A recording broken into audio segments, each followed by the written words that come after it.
আজকের আমি এখানে প্রকাশ্যে সবাই বলে যাচ্ছি, আইএসএফ 31টা সিট দিয়েছে। যদি 31টা সিট যদি না হারে আমার নামে কুকুর পুষে রেখে দেবেন 4 তারিখে। আমি আজকে দায়িত্ব নিয়ে এখানে বলে যাচ্ছি, এটা খুব দায়িত্ব নিয়ে বলে যাচ্ছি। সকলে মিলে একটা আওয়াজ করেছে, আওয়াজটা চাই, জয় বাংলা। এই আওয়াজে হবে না, এসবের আমার কানে শুনতে পারে না। এখানে যে ভদ্রলোক প্রতি বছর ভোটে দাঁড়াতো, এবার বোধহয় তাকে একটু ল্যাং মেরে দিয়েছে আমার মনে হচ্ছে। তাই জয় বাংলা। ধন্যবাদ সকলকে। আজকে আমরা এই চন্দ্রেশ্বর 2 এর পবিত্র মাটিতে মমতা বন্দ্যোপাধ্যায়, অভিষেক বন্দ্যোপাধ্যায়ের মনোনীত তৃণমূল কংগ্রেসের প্রার্থী বাহারুল ইসলামকে সঙ্গে করে নিয়ে আজ আমরা প্রচার শুরু করেছি। সভার সভাপতি আমাদের আলাউদ্দিন ভাই, মঞ্চে উপস্থিত আমাদের এই ব্লকে তৃণমূল কংগ্রেসের সভাপতি আমার খুবই প্রিয় শাহজাহান ভাই, এখানে আমাদের পাশের অঞ্চল প্রধান খোকন আছে, আমাদের আনসার ভাই আছেন, আমাদের প্রাক্তন প্রধান নিপেন দা আছে, ভূপেন দা আছেন, আমাদের ভাই সাহেবরা আছেন, সকলেই এখানে আছে। আকমা থেকে শুরু করে সকলেই আছেন, প্রধান আছে, মারুফা থেকে শুরু করে আমাদের সকলেই আছেন।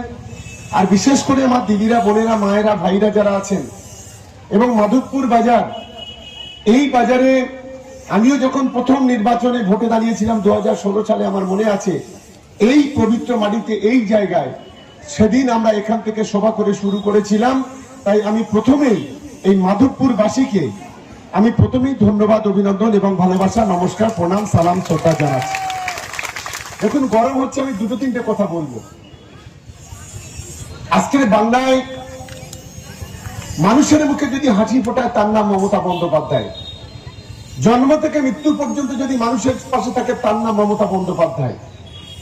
এসআইআর নিয়ে যদি সুপ্রিম কোর্টে সারা ভারতবর্ষের মধ্যে একটা নজির তৈরি করে থাকে, নিজে গ্রাউন্ড করে সুপ্রিম কোর্টের প্রধান বিচারপতির সামনে বাংলার 62 লক্ষ মানুষের জন্য যদি কেউ লড়াই করে থাকে তার নাম মমতা বন্দ্যোপাধ্যায়। সবাই মিলে একটা করতালি দেওয়ার জন্য আমি অনুরোধ করব।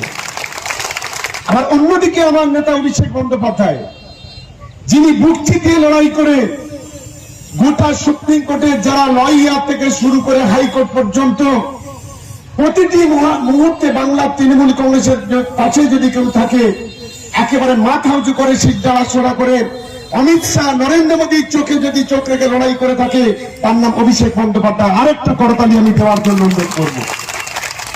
আজকে আপনাদের আশীর্বাদ, ভালোবাসা নিয়ে আমি 10 বছর এখানে বিধায়ক। আপনাদের কাছ থেকে যে ভালোবাসা পেয়েছি, যে স্নেহ, যে মায়া, মায়ের মমতা, ভাইয়ের স্নেহ, পিতৃতুল্য মানুষ যারা আছে তাদের আমার প্রতি যে ভালোবাসা, যে স্নেহ আমরা দেখেছি, এই চন্দনেশ্বর 2-এ অনেক লড়াই, অনেক আন্দোলন, অনেক সংগ্রাম হয়েছে, কিন্তু এই চন্দনেশ্বর 2 থেকে আমাদের খুব বেশি মানুষকে দূরে ঠেলে দিতে পারেনি। প্রতিবারে এখান থেকে বিজেপি প্রার্থী পাশের, আর এখান থেকে হতো আইএসএফ এর প্রার্থী, সিপিএম এর প্রার্থী। আজকে মনে করি আপনারা বিগত দিনে লোকাল প্রার্থী হলে আপনারা তাকে ভোট দেন, এটা নিশ্চিতভাবে ছোটখাটো একটা আবেগ থাকে। কিন্তু এবারে আর আপনাদের এখান থেকে প্রার্থী করেনি। যাকে প্রার্থী করেছে আপনারা জানেন, যার সম্পর্কে, যার জন্য আজকে তৃণমূল কংগ্রেসটা ছোট হয়ে গিয়েছিল ভ্রমণে, যে অন্তত 5 বার জেল খেটেছে, পার্টি যাকে 3 বার বহিষ্কার করেছে, যে কলেজের ম্যাডামকে জগ ছুড়ে মেরেছে, গোটা ভাঙড় জুড়ে তোলাবাজি, মস্তানি করেছিল, দল তাকে তাড়িয়ে দিয়েছিল।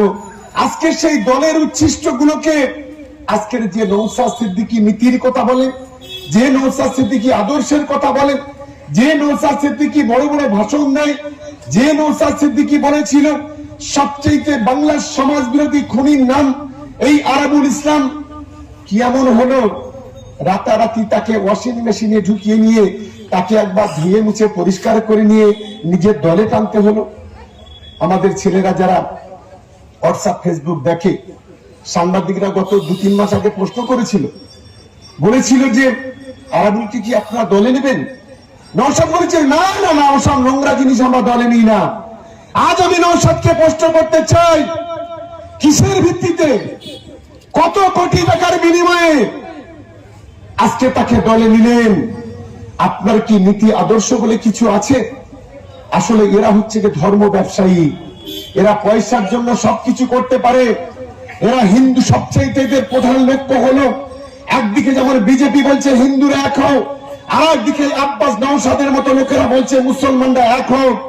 তার মানে হিন্দু মুসলমানের দাঙ্গা করো, জাতপাতের দাঙ্গা করো, আর এখান থেকে তার রক্তের হোলি খেলা, তার ফায়দা আমরা নেব, এই মানসিকতা নিয়ে কিন্তু আজকে ওরা লড়াই করছে। আমি তাই চন্দনেশ্বর দুয়ে আমার সর্বস্তরের সহকর্মী, সহযোদ্ধা, আমার তৃণমূল কংগ্রেসের কর্মীরা, মা বোনদের কাছে অনুরোধ করব, আমরা গত লোকসভা নির্বাচনে এই বিধানসভা থেকে 1,66,244 ভোটে লিড পেয়েছি।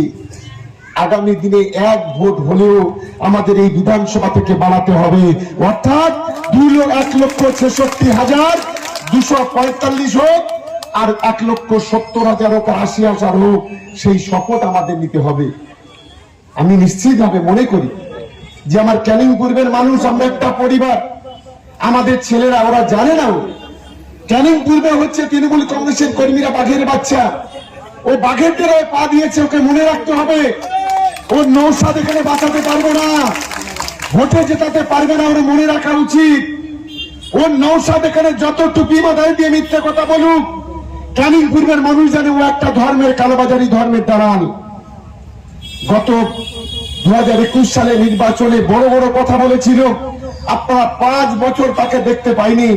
এই চন্দনেশ্বরের মানুষ 50% ভোট দিয়েছিল, একটা রাস্তা করেনি, পানীয় জল করেনি, বিদ্যুৎ করেনি। আরে একান্ত দূরের কথা, গোটা ভাঙড়ে গত 5 বছরে কোনো কাজ ওখানে করেনি। একেবারে অনুন্নয়ন, আমার পাশে খোকন বসে আছে, যেটুকু করেছি গত 2.5 বছর ধরে মমতা বন্দ্যোপাধ্যায়, অভিষেক বন্দ্যোপাধ্যায়ের অনুপ্রেরণায় আমরা ওখানে করেছি। আমি তাই বলি, কটা সিট দিয়েছে সারা বাংলায়? 31টা। আজকের আমি এখানে প্রকাশ্যে সবাই বলে যাচ্ছি, আইএসএফ 31টা সিট দিয়েছে। যদি 31টা সিট যদি না হারে, আমার নামে কুকুর পুষে রেখে দেবেন 4 তারিখে। আমি আজকে দায়িত্ব নিয়ে এখানে বলে যাচ্ছি,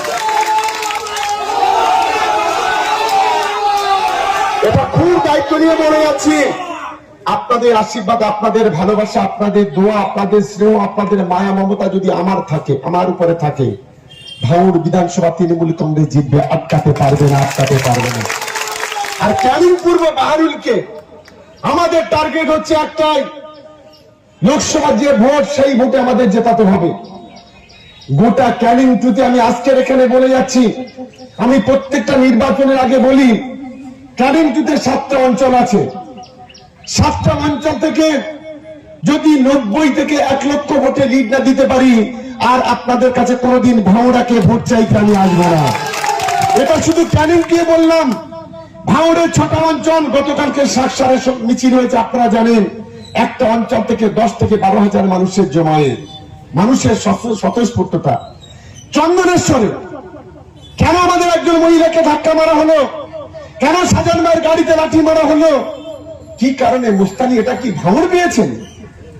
দীর্ঘদিন ধরে তৃণমূল কংগ্রেসকে বিক্রি করে, তৃণমূল কংগ্রেসকে খেয়ে, তৃণমূল কংগ্রেসকে লুটে পুটে করে একটা মোটর সাইকেল থেকে 4 গাড়ি, এক একটা গাড়ি ফরচুনার থেকে শুরু করে বিভিন্ন কোয়ালিটির গাড়ি, নিউ টাউনে একটার পর একটা ফ্ল্যাট, পেট্রোল পাম্প, ওখানে নার্সিং হোম থেকে শুরু করে ঘটকপুকুর থেকে আপনি পোলেরহাট পর্যন্ত যাবেন, রাস্তার 2 ধারে 100 বিঘে জমি কেনা, ঘটকপুকুরের মতো জায়গায়, সেখানে বিল্ডিং থেকে শুরু করে আসবাব।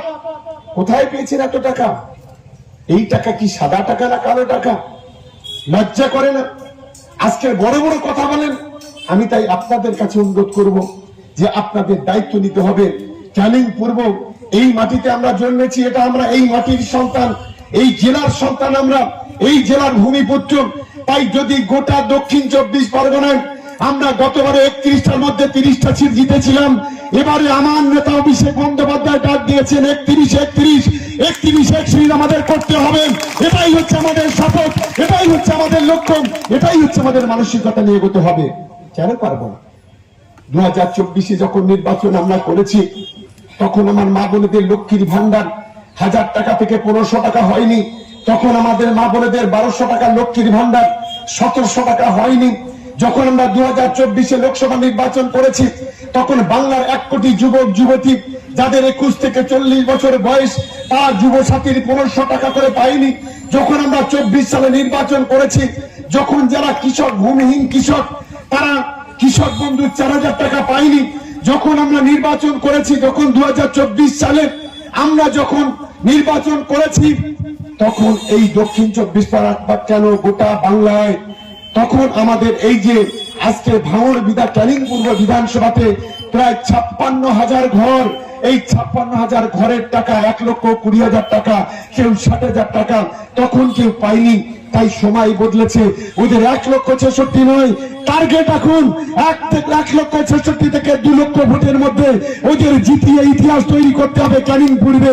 এটাই হচ্ছে আমাদের লক্ষ্য, এটাই হচ্ছে আমাদের সফল। তাই বাহারুল আমাদের ছোট ভাইয়ের মতো, আমি অনুরোধ করবো দলের প্রার্থী, জোড়া ফুলের প্রার্থী, এই জোড়া ফুলকে আমাদের সম্মান দিতে হবে।